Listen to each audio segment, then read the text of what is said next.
ગર્ભાવસ્થામાં ગુસ્સો કરવાથી શું નુકસાન થાય છે તે આપણે આગળના વિડીયોમાં જોયું. હવે આપણે ગુસ્સો ન આવે તેના માટે શું કરી શકીએ તેના ઉપાય વિશે થોડું જાણીએ.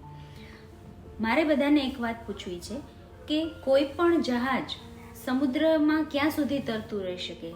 જ્યાં સુધી સમુદ્રનું પાણી એ જહાજની અંદર ન આવે ત્યાં સુધી એ જહાજ તરતું રહેશે અને સમુદ્રને પાર કરી જશે.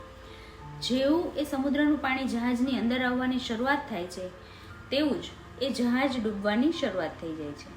આવી જ રીતે ગર્ભવતી માતા એ જહાજ છે અને તેની આસપાસ રહેલી નકારાત્મકતા એ સમુદ્રનું પાણી છે.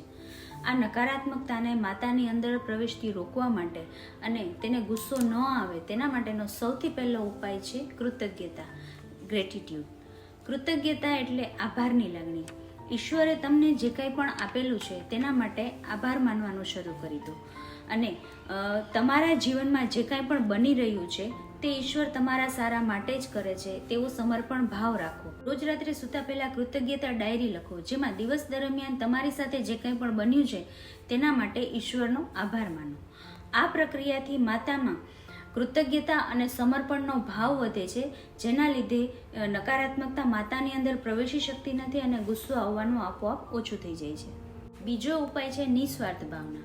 આપણે જ્યારે કોઈ પણ જાતના સ્વાર્થ વગર કોઈની મદદ કરીએ છીએ અથવા કોઈની સેવા કરીએ છીએ જેના બદલામાં આપણને કશું જ નથી જોઈતું, તે નિસ્વાર્થ ભાવના છે. તેના લીધે આપણા શરીરમાં જે બાયોકેમિકલ ચેન્જીસ થાય છે, જેને લીધે બ્રેઇનમાંથી હેપીનેસના હોર્મોન્સ રિલીઝ થાય છે, જે ખુશ રહેવામાં મદદ કરે છે. ગર્ભવતી માતા જો આ પ્રક્રિયામાંથી પસાર થાય તો તે હંમેશા ખુશ રહી શકે છે અને પોતાના ગુસ્સા ઉપર નિયંત્રણ મેળવી શકે છે. દરેક ગર્ભવતી માતા આજથી જ કૃતજ્ઞતા અને નિસ્વાર્થ ભાવના સાથે જીવવાનું શરૂ કરી દો, જેથી આવનાર બાળકમાં પણ આ ગુણોનું સિંચન થઈ શકે અને તે બાળકનો શ્રેષ્ઠ રીતે વિકાસ થવામાં પણ મદદરૂપ થઈ શકાય.